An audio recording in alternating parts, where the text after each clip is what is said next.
Welcome to the LowCarbMD podcast. No one is beyond help. No one is beyond hope. As we have always said, we are bringing you medical information and cutting-edge science, but none of this is medical advice. Please seek out input from your own doctor.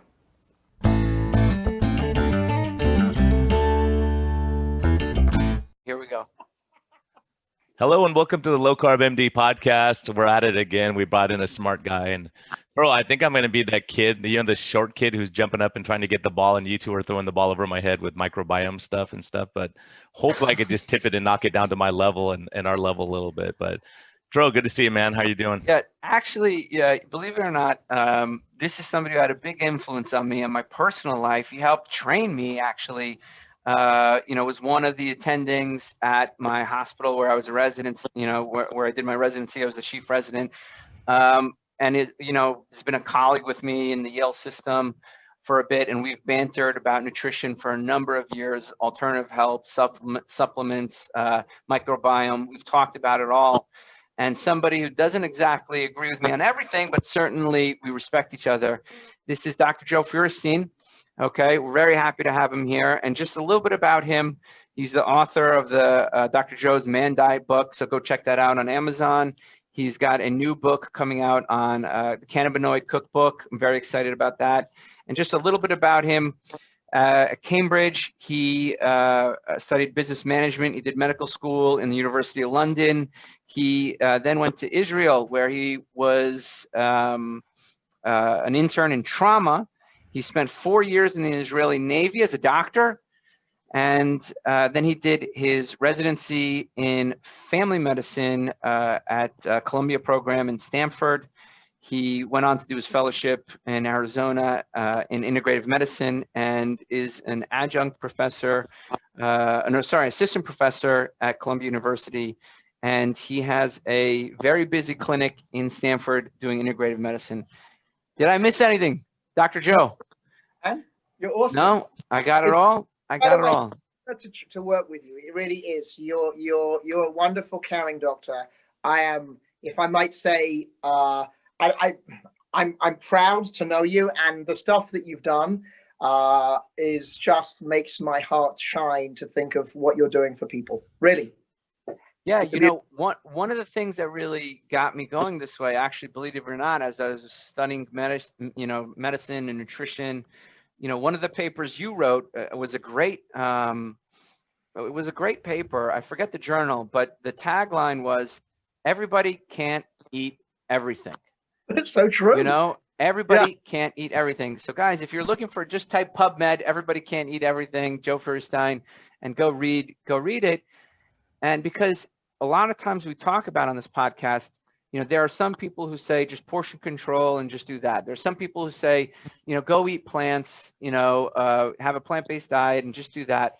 But what I loved about that paper, you emphasized, like, look, we don't know, what individuals, how they respond to food. And I mean, look, we've seen patient after patient on a meat-based diet do well. And so not that everybody should be eating an animal, based diet, but certainly a lot of our diabetics and patients with metabolic syndrome are just experiencing just absolutely amazing outcomes. And one thing I want to ask you about, and this is something that I hope we go into maybe later on in the show, is the microbiome. Because I had a patient very recently go from a ketogenic diet that included a lot of vegetables. She had in her entire life idiopathic diarrhea, biopsy negative, stool tests were negative, and she was challenged to do carnivore by a friend, just going meat-based, dropping all the plants. And immediately her incontinence and her diarrhea resolved. Right. And she's like, I cannot live like this. I'm going to bring back plants. She brought back plants, uncontrollable diarrhea, incontinence. Yeah. And so, I don't want to talk about that yet, because I want to talk about, Come on, Tro, you can't tease us like that. Let's jump into it. But you know what? I'm interested in this because it's not just microbiome, maybe. Yeah, it could be. So I don't know. So tell Lectins, me. There's a lot. That's a great topic. How did you get started with? I mean, look, you're a trauma doctor. you're starting out, you're a military doctor in the Israeli Navy. How do you get inspired to do integrative medicine, actually spend time with people, figure out things that nobody else wants to figure out? How do you make that transition? So it's a great question. So I'll tell you, it's actually a very simple story, which is that after residency, before I did my fellowship, I worked in an underserved clinic for a year. So I'm working with undocumented people, and I loved working with the underserved, but the problem was that I really didn't feel I was doing a good job, because it was all about medication management. So you come in and, you're from wherever you're from, and you're 30 pounds overweight, and your diet is horrific, but I didn't have a really decent nutrition training to be able to, give nutrition advice. So the quickest way to get you out of my office, because it's all about turning people out, getting people moving, was purely to put them on a statin, put them on a blood pressure pill, and basically say, and eat less fat, or whatever it was. It was just so trite. And I could see this after a year, I was not doing a good service. I was not serving my patients, which is what I went to medicine for. And so I've always been interested in kind of more natural healing. And so when I did my fellowship, it was totally eye-opening. So my practice now has 0 medication. I've seen 45,000 patients in the last 15 years, and none of them get medication. Every condition that you see for, and it's not just weight loss. I mean, my lady I just saw, she left just now, has idiopathic neuropathy, where the nerves in her legs don't work, and she literally is so pained all the time that she's got an intravenous pain pump to give her meds, and she wants to know if there's anything natural I can do. So it isn't just all about diet, it's about the whole picture. And when you see the whole picture of the patient, you really, really can make strides in what you're doing, how you eat, how you move, how you sleep, how you deal with stress. And most of the time you can make significant improvement, and you're not going to necessarily need a medication. And certainly what you guys do more with metabolic stuff, where you're cutting carbohydrate, absolutely is going to have an effective, a good effect. And the data's there, and I think it's very, very good what you're doing, especially for diabetes. One of the things I wanted to talk about was, you bring up neuropathy, and just to talk about it, guys, actually neuropathy in about 20% of the cases of diabetes is the first symptom, right? Is the first symptom, meaning before their blood sugar even starts to significantly rise, because imagine somebody is on a continuous glucose monitor and they're pre-diabetic. What's happening? Their blood sugar is going higher and higher. Those peaks after the blood sugar is going higher and higher. And those peaks, glycemic excursions, are attacking the small blood vessels, right? And so they're going to develop neuropathy first. I can't tell you how many cases of idiopathic neuropathy I've met, and then you check their insulin level and it's 80. Yeah. Right? Or you put them on a continuous glucose monitor and it's through the roof.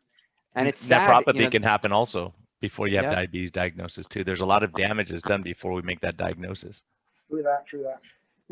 I can say the COVID patients that we saw, in the beginning, when we were in the hospital, so many of them had uncontrolled diabetes and they didn't even know it. And they were just doing so badly because it was such an issue. So the neuropathy is terrible. Yeah. So go ahead, Brian. So what are you doing now, like that you're not using medicines? What kind of approaches are you looking at? Like what did you say, gosh, here's the problem. Here's the solution to that problem. So I get very complicated patients nowadays. I suppose this comes from time. And so firstly, we're taking a step back and you're looking at somebody's lifestyle. As I said before, the pillars are your nutrition, but also your sleep, your stress management, and your movement. This is all simple stuff, but none of the Western doctors actually do this. And it's preposterous, because before you write a prescription for a statin or for a blood pressure pill or for metformin or whatever you're going to use, how about we actually try and work out what they're eating and when they're eating and how much of it they're eating and where they're getting the foods from. And then in terms of where we are, honestly, there is no one diet. The article that I wrote, which Fro referenced, was really to do with the fact that everybody can't eat everybody because everything, not everybody, but everybody can't eat everything because we didn't all grow up in the same part of the world. So I'll give you an example. About 30% of Caucasians can't properly digest soy. Why? Because they don't have the right enzymes in their stomach to allow that. Lots of African Americans are lactose intolerant. Lots of Irish have celiac. Why? Because you didn't grow up with those foods. Genetically, you came from a different part of it. So the idea that everyone can eat tofu and gluten and none of that actually in practice, lots of people have sensitivities. So that does not mean that, you know, all things are related to gluten. And if everybody came off gluten, that'd be fine.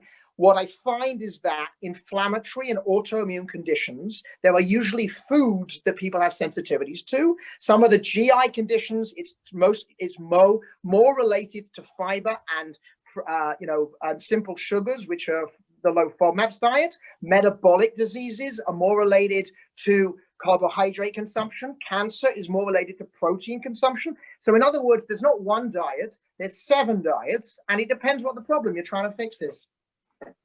Yeah, I think that's the problem that we face. You know, I'm very evangelical of low carb approaches, but if you come to me, you know, we've added carbs back, right, Brian? We've talked about this. You know, we have patients with, you know, who may be very lean and they've lost enough weight and now their cholesterol is going up. I mean, we're not dogmatic, and I think the beauty of that paper, that particular paper you're talking about, was there's no role for dogma in any of this. No. And here's the other thing that I'd like to just champion you for a second about is because, you know, I think the reason why you and people come to see us and the reason why your practice is booked out is because patients have medically unexplained symptoms or symptoms that conventional doctors just don't have the time or care to deal with, right? And then they come into us. And I'm just curious, how, you know, at your first visit, do you spend a lot of time with your, like, what does it look like when somebody comes to your office and you start looking into their whole life? Sure. So the first half an hour, it's actually, you know, and I got patients from, you know, all over the country. And so telehealth has been very useful, actually, because it means you don't have to come and see me for follow-ups. When you first come in, your first visit is going to be 60 minutes. And the first 40 minutes has nothing to do with why you're here. It's about you. Why you're here, it has to be seen in the context. When you see a patient, you're seeing a beautiful picture. When you go to an art gallery, you're not standing as close as you can to the picture. You're standing 20 feet back. This is exactly the same thing for the beauty of human beings and bodies. So you got to understand the context. So, all right, I want to hear what you're born, and I want to hear your life, because so much of this is going to be relevant. What pain is just pain fibers? Are you kidding me? Of course it's not. Is there inflammation in the diet?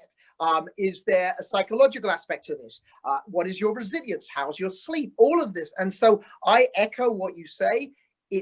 I mean, listen, it's personally good for my practice that some of my physician colleagues don't go into it, because I do, and that gives me an entire practice. But I have to say that, yes, I get a little annoyed where it's like, I'm always saying the same thing. I mean, now most of my patients are actually referred by other doctors, but I'm always saying, a patient yesterday, the doctor texted me and said, do you think we should put on an antidepressant? And I said, can I try something? Give me 3 weeks. If it doesn't work, you got your antidepressant. But the antidepressant, can we just try something first? Why are we starting with a pill immediately? You know, and there's a whole rich botanical tradition that can help with so many different things. So, you know, again, when you see me, I'm looking at that, and then I'm ordering a much more comprehensive lab. We do functional testing, so we're going to do microbiome testing if relevant. I do not give you advice when I first meet you. I just know something about you. I don't have data, and I want to know data. I want actual information. So when I give you recommendations, I'm giving you very specific recommendations. If it's a supplement and a botanical, I'm giving you where to buy it, how much it costs, how often to take it. You can only buy that brand. If it's nutrition advice, I'm telling you when to eat, what to eat, where to buy it. It's all about detail. It has to be about detail. And, you know, what drives me crazy is when I hear, oh, the doctor said just cut your calories or cut your fat. I'm like, what does that even mean? Do you know what I mean? Yeah, it's amazing. And like your kind of medicine, the problem is our kind of medicine is that we're never going to get pharma sponsorships anywhere. We're not going to be able to go talk for people and get paid and get nice dinners. But we have the satisfaction of our patients. We're seeing people. And again, when I started out, I was treating diabetes and obesity, and then all of a sudden it's like, oh, your mood's better, you're less stressed, you're sleeping better. And it's all those things when you realize, oh my goodness, there's more to the story here. Like the magic pill, that movie, when I saw that, I was like, wow, this is what I'm seeing too. And that's what's exciting about this type of medicine. That's why I could tell you're excited as I am to come to work. And I was just thinking it yesterday coming in. I was driving and I thought, you know what? That personal statement we did to get into medical school, I'm living that. I'm actually helping people now. Before I was just throwing drugs out, saying, okay, let's manage it till you die, and then we'll try to make you like not lose limbs, maybe. And there you go, right? And maybe just go blind in one eye. We'll see what we can do, right? Yeah, totally. Actually, I just think on the pharma thing, because they see it too. So at some point, hopefully, we'll have a little chat about this book coming out. But I have a guy who I work with. He is a legitimate international celebrity chef. So he's on the Food Network. He's on Lifetime. His name is Daniel Green, and we're the ones writing a book together. So next, like literally in 3 weeks, we're shooting it's for a website called Everyday Health. They're a big website, and a drug company is funding us to shoot the diet we use for Crohn's disease. And the Crohn's disease drug company is actually going to pay for that because they want to have some ideas about how to cook. So I tell them what diet we use, and they so that's they are awesome. That's awesome. That's really good. Yeah, I wanted to take a step back. This sounds actually really interesting, and I do want to go into it. But you mentioned stress, pain, antidepressants, and these are like such huge things to talk about. I think most antidepressants prescriptions, in the primary care setting are probably inappropriate. They're probably just for, adjustment issues or, for mild to moderate depression. And then we see the blowback from those, if there's weight gain or side effect, we're seeing that. But one of the things that you mentioned here, which I think really deserves highlighting, is stress. And I want to tell you, I want to get your opinion on this. I had a patient come to me, was diabetic, metabolic syndrome, went low carb, okay, and had some improvements, started to exercise, had some improvements, but still wasn't happy with their results. And we put them on a CGM, and I saw that basically every day around 12, not every day, but some days, throughout the week, his blood sugar would go through the roof. And I was like, you have to be eating carbohydrates. And guys like, no, I'm making ketones. Look at me. I have no carbs. You're preaching to the choir here, man. I'm seeing the same thing. That's awesome. He was a trial lawyer. He was a trial lawyer giving his oral arguments. Right. And his blood sugar would go through the roof. And I mean, like through the roof. He's like, I was in trial, wasn't doing anything. But for hours, I'm talking about 5 to 6 hours, his blood sugar was higher than like up into the 200s, 300s, like a COVID patient, with stress, right? Or that.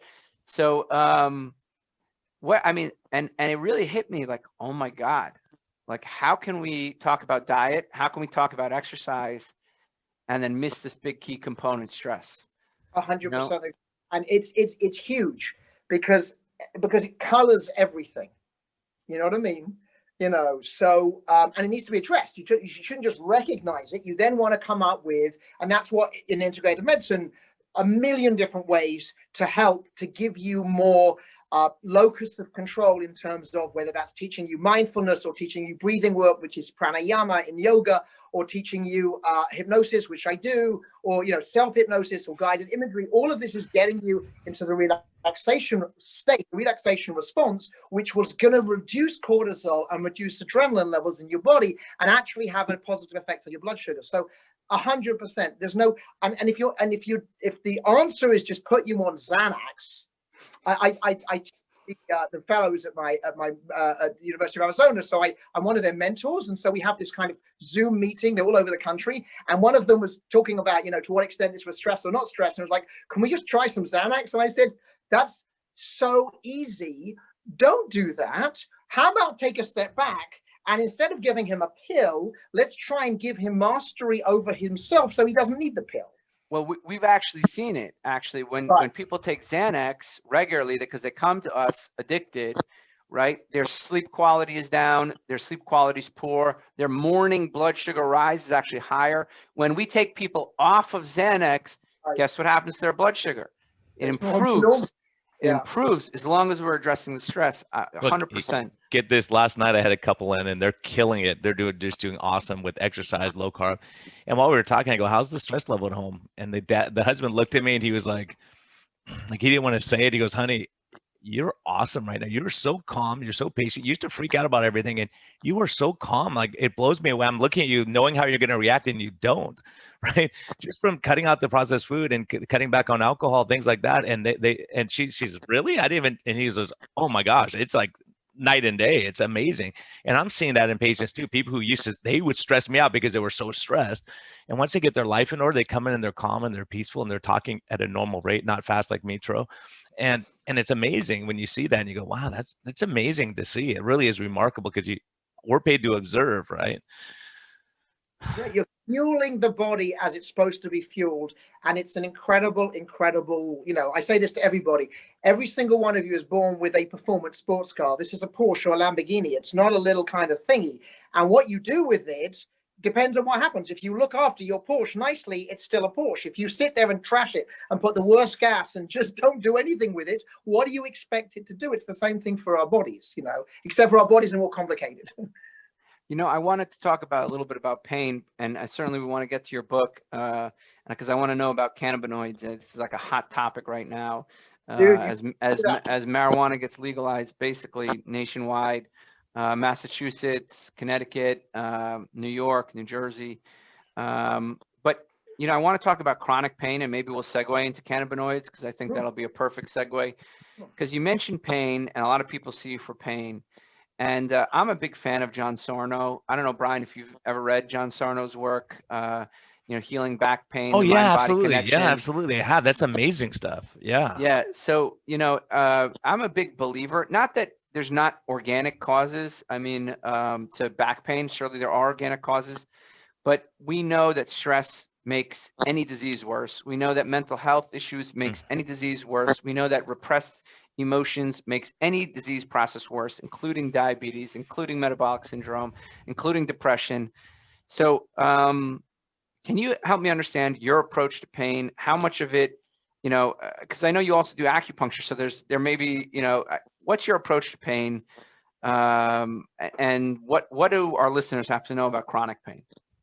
So I think that the same general rules apply. So if you're coming in with pain, that is your presenting symptom. But now we have to take a big picture approach because it's still the same concept, which is how do you eat, how do you sleep, how do you move? So for example, there are foods that are going to be more inflammatory. And so if you have an inflammatory condition that's going to cause pain, then that's going to be problematic. There are foods that are rich in cannabinoids, which will increase your endocannabinoid system. And that is one of the effects of that is to reduce pain. And then, but in terms of what we actually do for pain, the stress management.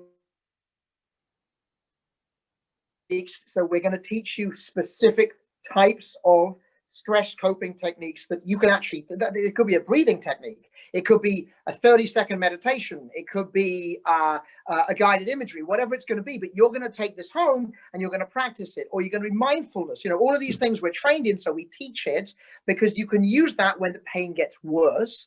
And then if there was an inflammatory component to a lot of the pains, a lot of the autoimmune patients with their pains or arthritic pain, etc., there is inflammation, and that is where the world of botanicals is replete with things. And that could be ginger, it could be turmeric, it could be boswellia, obviously it could be CBD or THC, these types of things. So there are at least 6 or 7 different botanicals, but you want to use them at the proper dose, which is usually high, and you want to do it from a place where where you got the botanical, that you actually are getting herbs that really are the herbs. The ones we use are pharmaceutical grade from Europe, so I know what I'm using, and that's kind of how you look at this. So you are looking at the nutrition component, you're looking at the movement component, you're looking at the sleep component, and then obviously you're looking at the underlying physiological thing, which is going to be inflammation.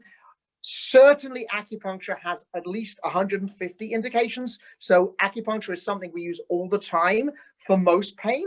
And then the other thing is, and obviously because of your background, Tro, as an osteopathic physician, is myofascial pain, the alignment of your skeletal system is going to have a big effect. So if you have lots of myofascial issues where the lining of the muscles are not working nicely, but they're in little knots, you're going to have much, much worse pain. So just trigger point injections are another thing that we would use. And if necessary, we would send you to get one of our physicians is an osteopath who does osteopathic manipulation, and alignment is a huge thing. So it's looking at things in a much more kind of, I would say, comprehensive and structural way than come in, let me work out how I can give you OxyContin. Absolutely, because the OxyContin's the easy way out, because we just throw a pill at you. And that's, I think that's, I've really, I was in standard medicine for 17 years. Now I'm doing direct primary care because my friend Tro over here said, Brian, what the heck are you doing? But to sit with the patient for an hour and get into their life, excuse me, and understand where they're coming from and what their life stress is and what's going on. And we tweak some of those things, and it's amazing. Like, we look like geniuses. Like, we do, just by saying, really? Hey, it's common sense. Like, don't be hating your neighbor and throwing stuff on their lawn every day. Just be nice to people. And, I have another podcast called Life's Best Medicine, and we talk about that. It's like, how do you deal when you're stressed, intense, and everyone is mean to you? When Tro picks on me, I pray, right? I deep breathe, I relax. And so those kind of things really have a physiologic effect. And I don't think we've appreciated that enough. And that's what's so great about what you're doing. That's what's exciting to me. Thank you. And so how do we so, you put out a number of years ago, you put out your diet book, great diet book, a lot of great recipes. And now you're coming out with this book on cannabinoids. Help me understand, what can we expect to find in the book, and who's the right person to buy it? Okay, so you referenced very, very, very recently the number of people that are using either THC or CBD, or usually combinations of them, and the 33, I believe, states where there's some form of legalization of marijuana, either as medical marijuana, or if you just go north to Massachusetts, then recreational marijuana. So this is an incredible number. So my background since my fellowship has been botanical. So I do a lot of herbs. I don't just do food, I do a lot of herbs. So I'm naturally going to be using, that would be one I would be very interested in, which would be the marijuana plant, which is cannabis sativa and cannabis indica. And there are at least 300 different varieties of this, and each one has a different chemistry and therefore a different effect. And it's quite fascinating and very, very useful medicine. And for many, many years, it was one of the standard things. William Osler, one of his standard things was to use cannabis. And then it became kind of illegal because of a load of reasons. And so now it's been shunned, and not rightly so. What we are doing is working on a legitimate system of the body called the endocannabinoid system. The endocannabinoid system is found in the brain and in the rest of the body. There are two receptors, CB1 and CB2. It turns out that actually there's almost more CB1 receptors in the brain than any other type of neurotransmitter. So this is incredibly important. And the physiological effect of the endocannabinoid system is to essentially try and get the body back into homeostasis. It is to try and get it back into balance. And so anything you can do to stimulate that is going to be useful. We make our own endocannabinoids. So you don't need to smoke marijuana. Your brain makes marijuana. It's just not called marijuana.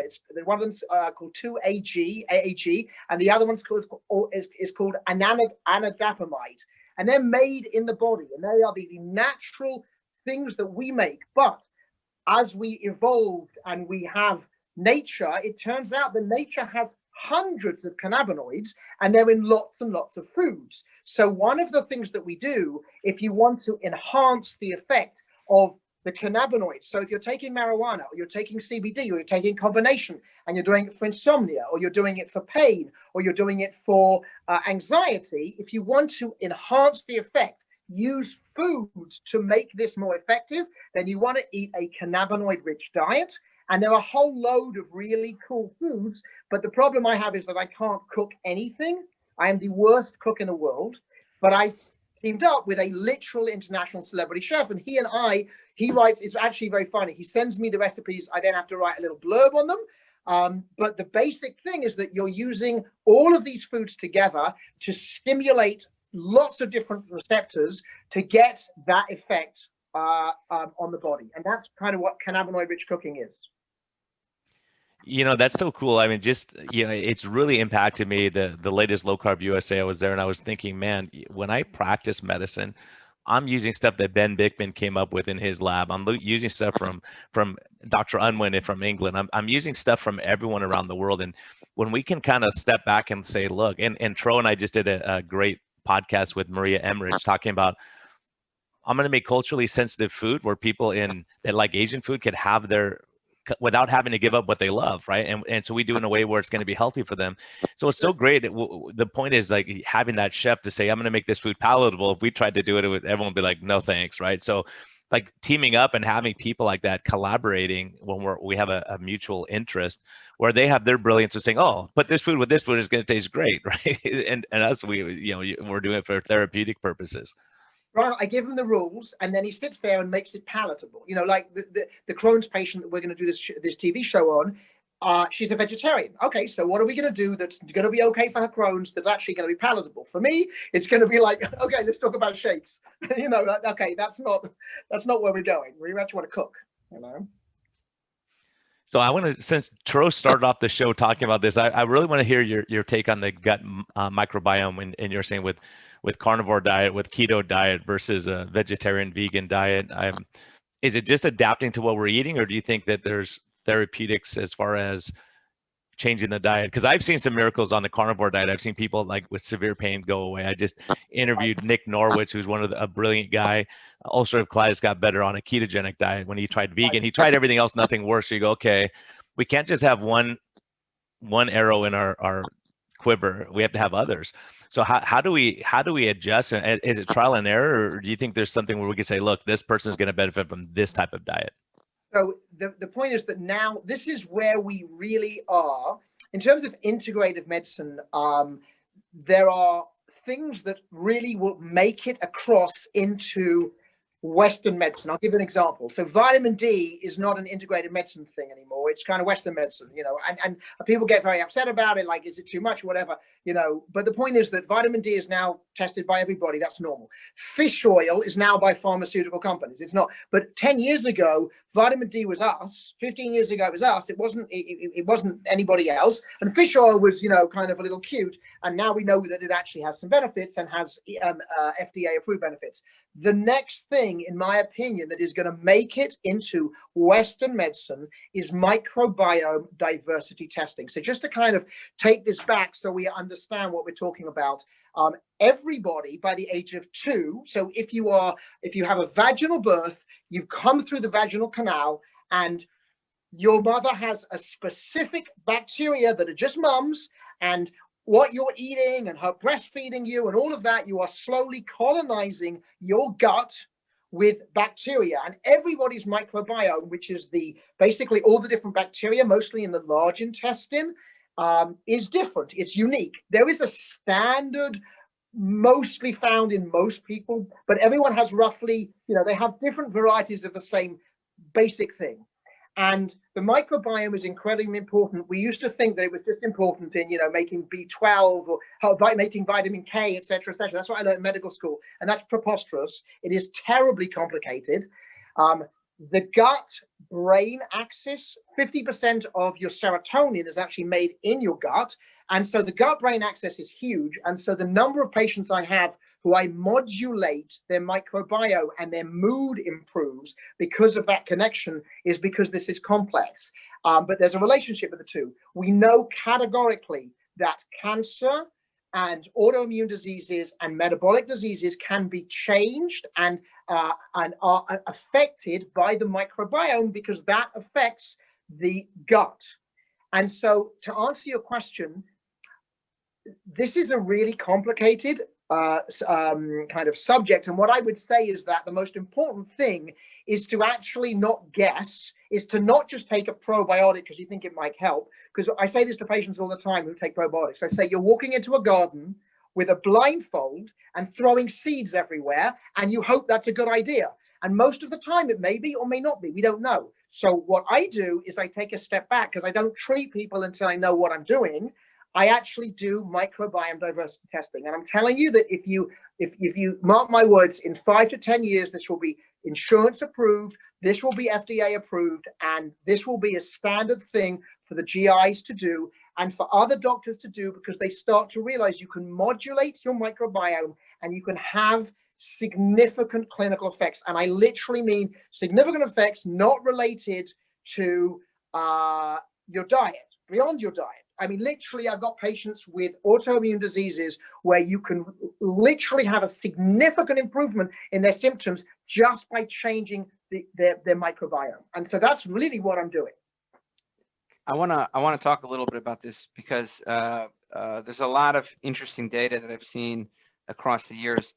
You know, when you look at bluntly probiotics for obesity, absolutely, it's a wash, right? There's really no benefit in kids, in adults. If you use probiotics, there's really no good data to support its use. But then, you know, and then if you look at depression, same thing. There hasn't been, you know, the use of probiotics in terms of symptoms hasn't really been all that great. But then if you look at things like kwashiorkor, right, where they take kwashiorkor and you have this like protein wasting state. These kids who get kwashiorkor get, you know, really edematous, and you give them a fecal transplant, it's like everything resolves. 100%. Right? Okay, and they've done this experimental models in mice. They've done it, basically shown this in twin studies in C. diff. So if you have an antibiotic-associated diarrhea and you replace that, you do a fecal transplant, the C. diff resolves, right? And if you look at seizures and migraines with low-carb diets, right? Low-carb diets have been shown to be effective for seizure prevention and migraine prevention, and reversal. You know, but yeah, basically, you know, making it so that they don't have any, their seizures reduced and their migraines reduced. And in mouse studies, they've shown that probably this is all modulated by the microbiome, right? They wiped out the microbiome, gave mouse ketones, they were more prone to seizures. Then they allowed the microbiome to proliferate, and the seizure prevention seems to come from the microbiome. So, and then when you look at studies with depression, right, that have now, they have interventional studies, 3 or 4 good interventional studies with diets in real food, it looks like those diets improve depression. So depression symptoms. So help me understand, you know, because half of me, the Western medicine part of me says this is all a bunch of, look at all the data with probiotics. This is all, you know, they're just trying to sell you snake oil. But then you look at some of these other studies and it's like, wait a second, there's something to it.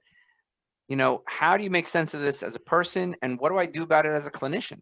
Troy, the witness is mine after your question here. So, so listen, so in terms of what you do as a clinician, you get trained to be able to do microbiome diversity testing, because that actually gives you actionable intelligence. I rarely use probiotics because when you actually test the microbiome, most of the time you are overgrown. So let's take a step back and understand, just like a simple understanding of how I look at the microbiome. The microbiome is a garden, okay? So you have literally 5 elements to this. You have the soil, which would be your prebiotics. You have the actual grass, which is your bacteria, that's your microbiome. You have things that shouldn't be there that are growing there, that would be like weeds.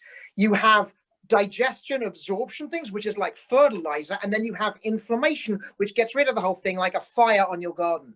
And all of those elements you look at. So for example, just giving people lots of probiotics, and they even have probiotics that are weight, that are supposed to have a positive effect on metabolic processes.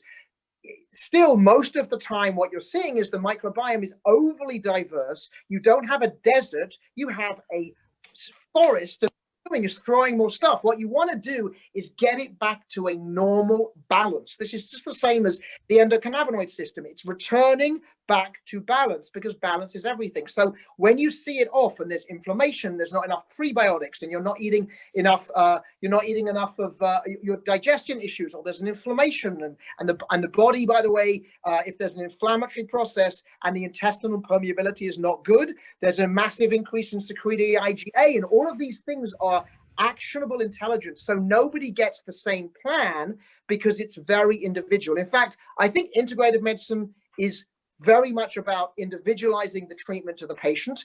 There are general rules, but everybody doesn't get the same thing because everybody isn't the same. And just by the way, just on terms of ketogenic diets, the one time I use absolute ketogenic diets are the kids I see, because I see kids as well, for seizures. If you see me, I'm putting on a ketogenic diet, 100%. There's no question. By the way, there's the THC marijuana. Actually, it's actually CBD. There are indications for intractable seizures using THC and CBD, and that's actually one of the pharmaceutical products that's made. It's a derivative. All right, let the short kid knock the ball down to his level. Here's what I'm seeing. Here's what I think is going to impact a lot of this stuff. Every disease process I can look at is associated with increased visceral fat, not subcutaneous, but visceral fat. That visceral fat is sitting right on top of the gut microbiome. It's causing a lot of inflammation. So we see people go on a ketogenic diet or low carb or whatever vegan diet, and you decrease the visceral fat. It seems that mood gets better. All these things. Maybe we can make more serotonin. Maybe this gut-brain access gets better when it's not inundated with visceral fat. So my argument in that case would be, I think we all can agree, let's get rid of processed food and eat real food. And then we could fall at whatever end of the spectrum we want to. And I think that's going to be a huge area of medicine coming up. I mean, I agree with you. I think that the complexity of this is that it's not one thing. Any patient I see, it's never one thing. Because if it's one thing, you would have figured it out on your own. So what I say is there's always a complexity, and it's not. And I think visceral fat is incredibly important as an inflammatory thing for the body as well. And the fact is that inflammation in the body is inflammation in the microbiome. The bacteria, they live with what you feed them. They're eating what you're eating. And the problem is that they're not parasitic. They are symbiotic organisms. If they die, or rather you die, they're dead. And the amount that they affect all systems of the body, it's just quite remarkable. And this is really where we'll kind of get to. But there are differences between a carnivorous diet and a kind of more plant-based diet. Certain species, Bacteroides or Durobacter, some of these are more likely to be in animal-based diets. There's changes in, for example, one of the systems of the body is when you have this thing called glucuronidation. Very briefly, drugs and hormones, we need to get them out of the body, and so they go into the bile and then they come out in the stool. And there's the bacteria and the cells of the gut make this enzyme called glucuronidase, and glucuronidase actually allows some of these toxins to get reabsorbed, some of the hormones to get reabsorbed. It's also a useful thing because all the polyphenols, all the antioxidants you have in your diet, a lot of them need to be glucuronidated in order to be absorbed. So there's always a good thing and a bad thing. So it turns out that if you have a very high carb diet, you can get an increase in glucuronidation.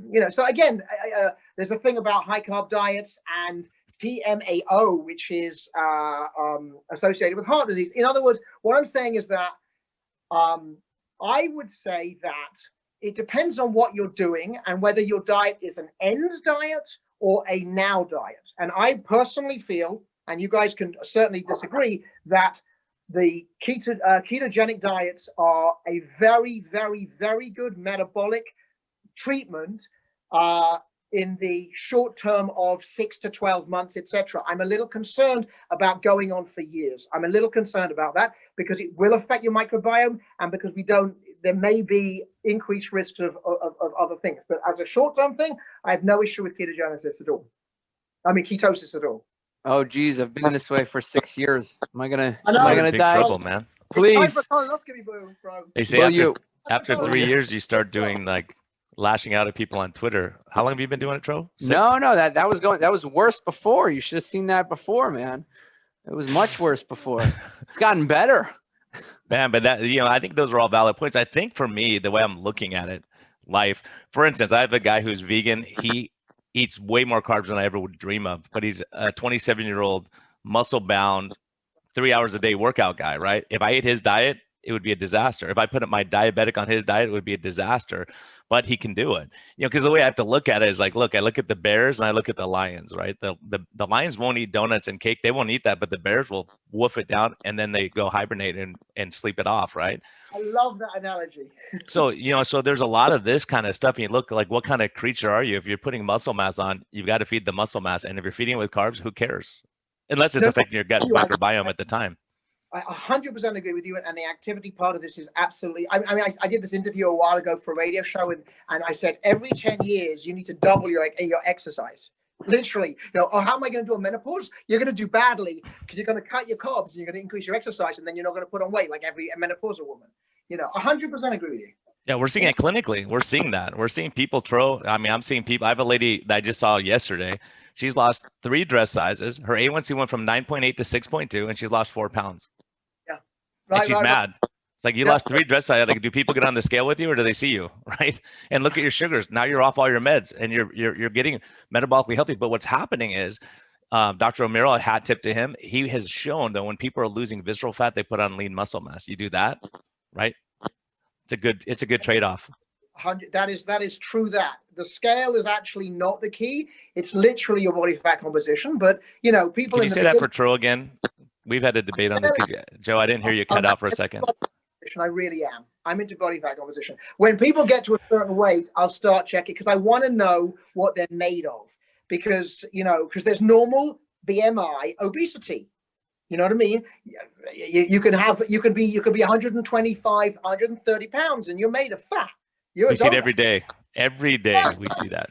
Thin, you're just normal BMI obese, and that's not good.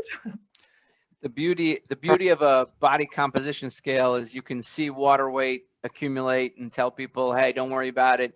You can see the muscle mass increase, and you can see the fat mass decrease.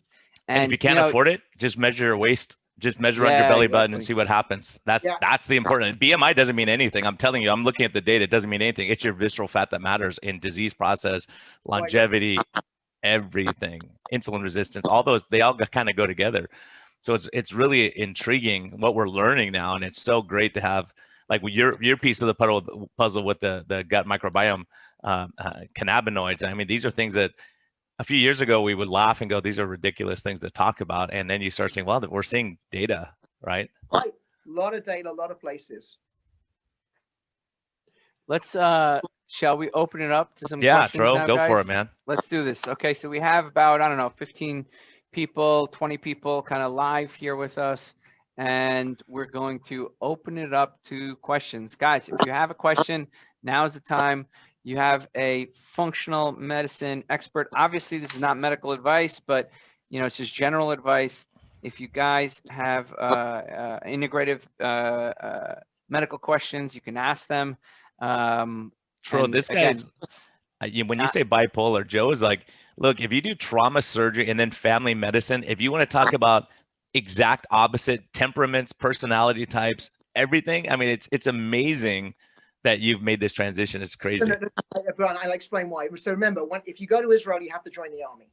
And if you're going to join the army and you're going to be in a combat unit, you need to be able to put in chest tubes. I mean, literally, because you're going to be. I was in Lebanon. I mean, this was not fun. So the point is that. So what they do is you basically do an internship, and it's trauma surgery. So you get used to, not I was a trauma surgeon, but that you can get used to doing procedures because you're going to be doing them in very, very bad places, which is exactly what happens, So I went to USC. It was the same kind of deal. It was trauma surgery, crazy, right? You know what? USC doesn't really compare to the Navy. Or trauma. They send the surgery. Navy docs over there. You see the trauma there. The Navy docs train there. Trust me. Oh, it's go to LA County, USC. The gunshot wounds they see is only the place you could train for. Inner cities anywhere, but yeah, USC. They were all military guys coming through training for combat wounds. Unfortunately. I'm gonna start off the question. Okay, with the question. When does the book come out? Okay, where can I get it from? You know, and what's the title? Okay, thank you so much. That's very nice. It is coming out in the fall. It's myself, Joe Fierstein, and Daniel Green, who's this chef. And it is being published by Mango Publishers, who are out of Florida. So it's going to come out at all the major, you know, the usual. It'll be at Barnes & Noble, it'll be online, it'll be on Amazon. He will put it on his different shows that he goes to. We'll probably do something on Lifetime or whatever, whichever one he's on. And it'll be very, very interesting. You know, because cannabinoid cooking, it's actually, this is not to do with, it's not CBD and marijuana. It's not how to use them in your food. It's foods that can help your marijuana and your CBD. They can help stimulate your endocannabinoid system. It's kind of cool. You know, it's funny. I'm so, you know, when we have patients who use marijuana, I'm telling them, I care about your lungs. You know, it's like, make yourself a tea if you really want to use it. You know, make yourself a tea if you really want to use it. Bro, just edibles. You know, the THC now. I had a lady yesterday, and you know, you can just use edibles. It's fine. But all the sugar that comes with it, the gummies and the brownies, right? So you know. By the way, that is totally ridiculous. It's like, seriously, people, this is a medical herb. Why are you making it into a candy? Yeah, so I said make it into a tea. Probably a bit fasting aid, right? Fasting aid. I don't, you know, certainly I don't do that, but if you're gonna do it the best way possible. All right. I so just we got listen to reggae music and it seems to work without the marijuana. It relaxes me, man. Yeah. Or if that doesn't work, I get Dr. Unwin on tape. Go, Tro, get a question for us, man. So we got Shelly Miller who's asking. All right. So it's a neuropathy question. So maybe I'll leave the low carb side to us. Have you seen improvements in neuropathy? How long did it take with dietary interventions? And then Brian, I'm going to flip it over to you. You know, have you seen neuropathy improve with low carb? So we'll start with you, Dr. Joe. Generally, what you're asking yourself is why the person has a neuropathy. And as Dr. Trotkaladian said, you know, 20% of the time it's going to be because of diabetes, in which case then their lifestyle is everything, including a low carb diet for sure, or a reduced carb diet, as I would say. A lot of the time, so it's obviously important to know why you have the neuropathy. It should be worked up. And one of the things I find very interesting is the following. And this is not medical advice, it's just a general look at this. So B vitamins are incredibly important in nerve function. And it turns out, you're probably going to read this on the internet, so if I tell you something you already know, I apologize, that all vitamins that we use are not how they are actually utilized. They have to be activated by the body. So vitamin D has to be activated. The body switches it on. All B vitamins have to be activated and they're methylated. That's how they work. And to methylate, there is an enzyme. The enzyme is called MTHFR. And it turns out that there are different varieties of this enzyme. And if you have the wrong variety, which came from mom or dad, your enzyme activity is reduced. And that would mean that you actually have a functional deficiency in B vitamins. And if you have that, and the way you do that, a simple way is you look at homocysteine, which is a byproduct of that system. And if it's very high, but your B vitamins are normal, the likeliest scenario is you probably have a gene mutation. And if you have a gene mutation, you need to take special B vitamins. So in answer to your question, I have a patient who went to see everybody. And in the end, we did a homocysteine test, and normal homocysteine is kind of less than 10. He was 30.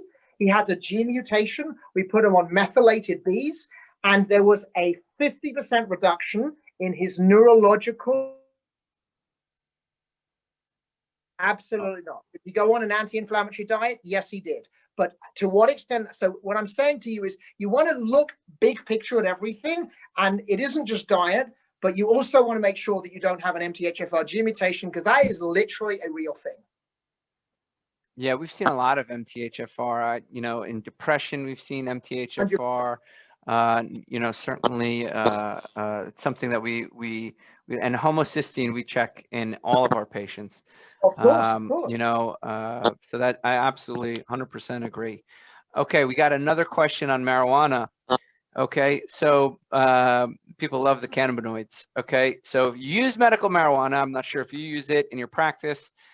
What about the increased cravings? Hindering weight loss.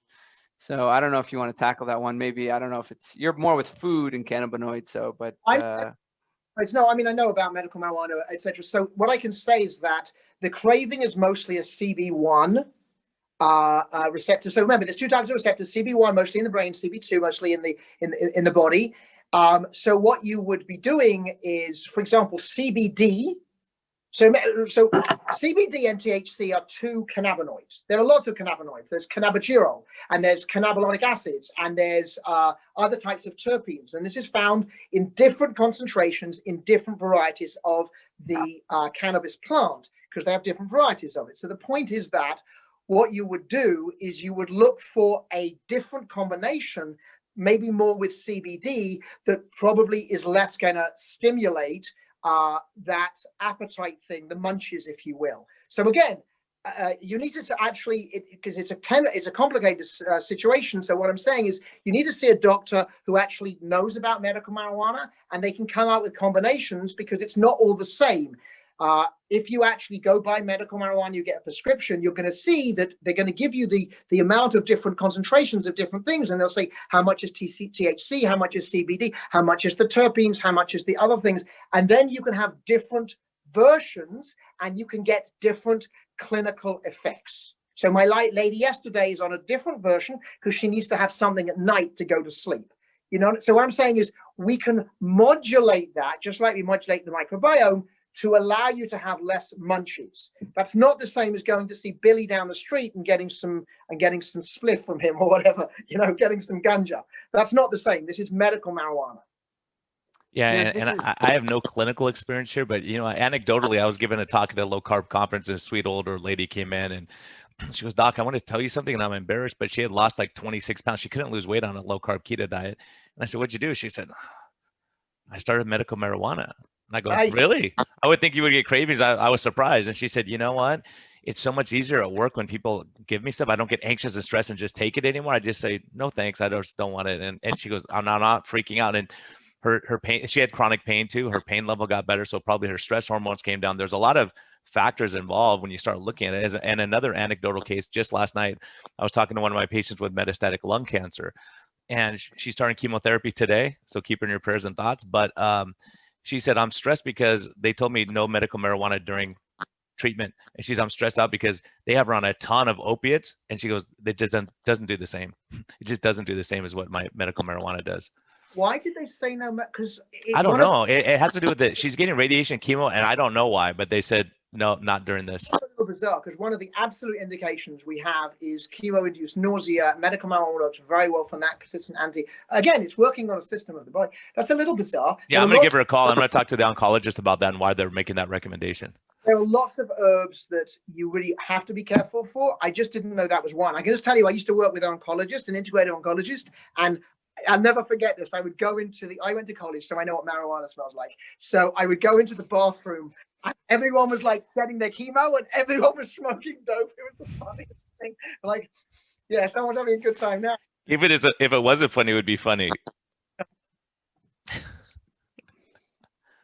Troy doesn't get my jokes, man. No. I'm working it. Because you smelling the marijuana, secondhand smoke. Probably. Everything's funny. Sorry, man. Oh, Cheech and Chong, you never saw that show, man? Let's do. What's that? Too young. You never saw Cheech and Chong? No, I did, but I was probably in a different, state of mind at that time. All right, man. So I got one more question.